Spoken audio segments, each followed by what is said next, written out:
चलते हम सभी लोग जीवन जीने के सूत्र, वही एकांत और अनेकांत की चर्चा पर।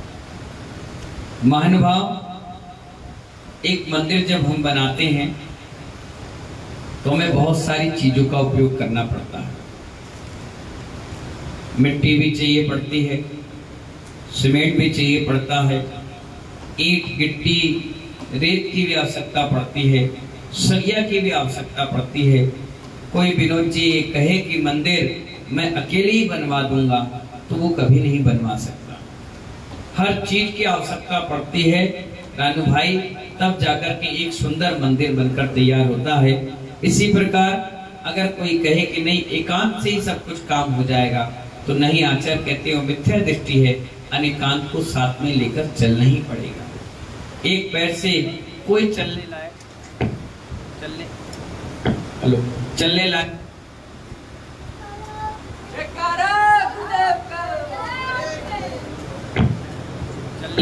चलने लायक नहीं बन सकता।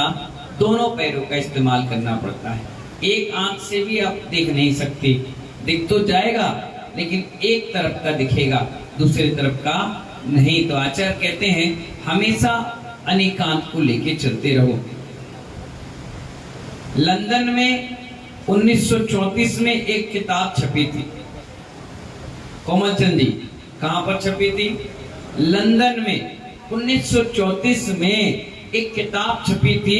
उस किताब में लिखा था कि जैन लोग अपना मंदिर और किस प्रकार से मकान बनाते हैं। यानी इतनी बड़ी पुस्तक में उन्होंने प्रमाण के लिए जैन परिवार का नाम दिया और कहा कि जैन परिवार के लोग मंदिर, पंडित साहब मनोज शास्त्री मुरैना, मंदिर और मकान किस प्रकार से वास्तु के साथ बनाते हैं। इतना बड़ा उदाहरण लंदन की पुस्तक में छपा था 1934 में। सोचिए हमारा मकान और हमारा मंदिर कितना वास्तु के साथ बनाया जाता था। कभी कभी विचार करते हैं कि हम लोग आज आधुनिक युग में आ गए हैं, इस कारण से अपने वास्तु को ध्यान नहीं दे पाते। हालांकि पूरा मंदिर वास्तु की नींव पर ही टिका, एक एक सिस्टम से काम होता है। आप देखिए,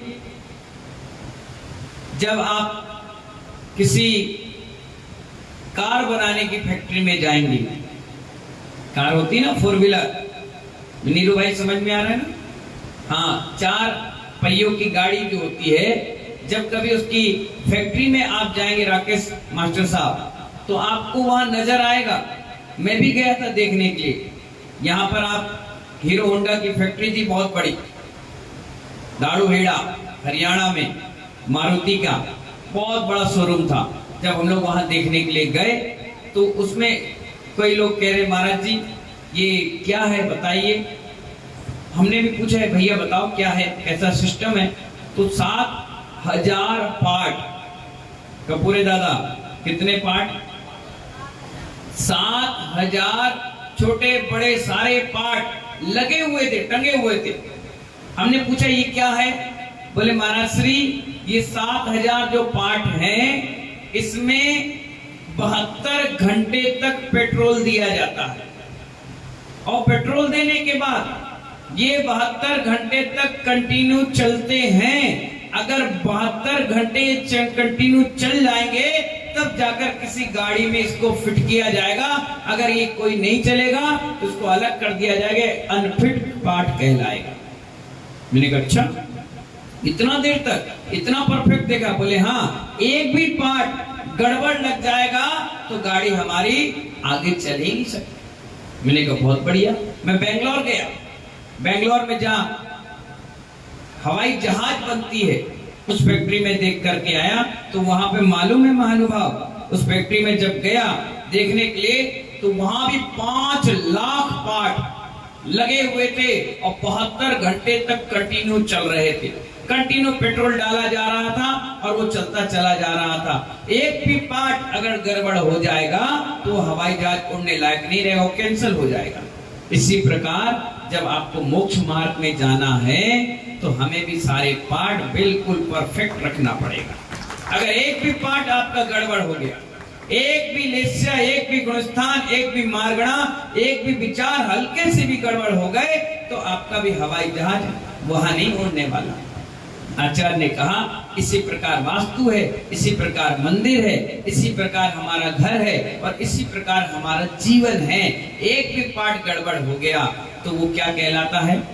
विकलांग। एक भी पार्ट शरीर में गड़बड़ हो गया तो वो कहलाता है हैंडीकैप, यानी आप स्वस्थ मनुष्य की कोटि में नहीं आते हैं। इसी प्रकार ये मोक्ष मार्ग है महानुभाव, इसमें कहा परफेक्ट व्यक्ति चाहिए, बिल्कुल चुनिंदा व्यक्ति चाहिए और ऐसा वैसा भी नहीं, 72 घंटे की परीक्षा में पास होना चाहिए। अगर वो पास हो जाता है तो गाड़ी वाला भी कहता है ये गारंटेड गाड़ी है कि आपकी गाड़ी कोई दिक्कत नहीं, जितना चलाना उतना चलाओ। इसलिए आप देखिए जब गाड़ी वाला गाड़ी देता है तो गाड़ी देने के बाद कहता है भाई साहब आप खूब चलाइए, 8 घंटे कंटिन्यू चलाइए और 1 घंटा रेस्ट कर लीजिए, फिर 8 घंटे चला लीजिए, फिर 1 घंटे 2 घंटे रेस्ट कर लीजिए, फिर 8 घंटे चला लीजिए।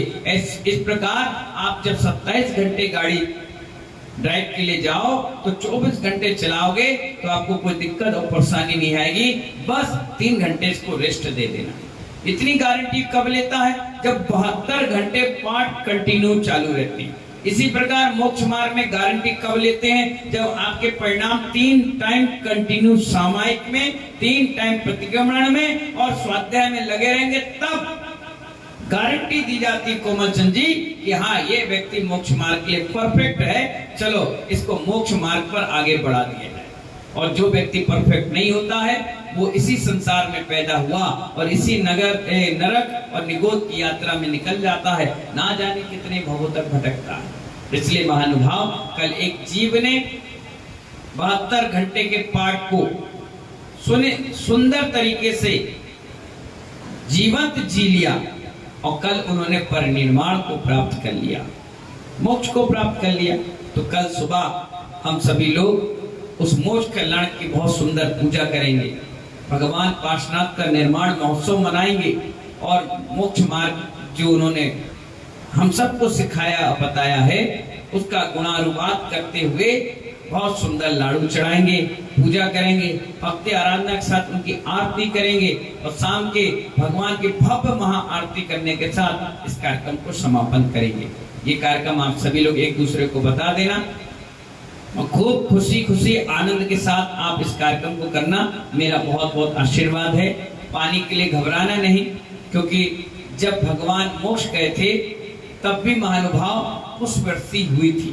ये पुष्पवर्षा है, किसानों से पूछो उनके चेहरे पे कितनी हंसी है। रामजी लाल जी भैया 4 महीने के बाद देना है सेठ को, तो सेठ को भी खुशी है और जो एम्प्लॉय है उसको भी खुशी है। इसीलिए जो पानी गिर रहा है ये पानी मत समझो, ये शहर की गंदगी साफ हो रही है। जब भगवान जाए तो रोड पर आने वाले हर व्यक्ति स्वच्छ और सुंदर तरीके से आए। इसलिए अगर गर्मी होती महानुभाव तो आप कल भक्ति नहीं कर पाते, गर्मी होती तो आपको कूलर पंखा एसी की जरूरत पड़ती, गर्मी होती तो 9 बजे से ही आपके पेट में गुड़गुड़ होना चालू हो जाता कि कब कचौड़ी मिले, कब जलेबी मिले, कब पोहा मिले, जल्दी से पेट भर लें। लेकिन यहाँ पर ऐसा मौसम, शिखर जी जहाँ से भगवान मोक्ष गए वहां भी इतनी सुंदर बारिश हो रही है, चढ़ने वालों को गर्मी नहीं लग रही, आनंद के साथ क्षण है। कहा भी जाता है किसी कार्यक्रम में शुरुआत में अगर हल्की सी बारिश हो जाए तो शुभ शगुन माना जाता है, इंद्र देवता आगे कहते हैं, है ना। इसीलिए घबराने की कोई आवश्यकता नहीं, शुद्धिकरण हो चुका है। कल सुबह अपन ठीक राइट 7 बजे विधि विधान के साथ भगवान जी को विराजमान करके अभिषेक पूजन करके बहुत सुंदर से लाडू चढ़ाएंगे। इन्हीं मंगल भावनाओं के साथ जय बोले चिंतामणि पार्श्वनाथ भगवान की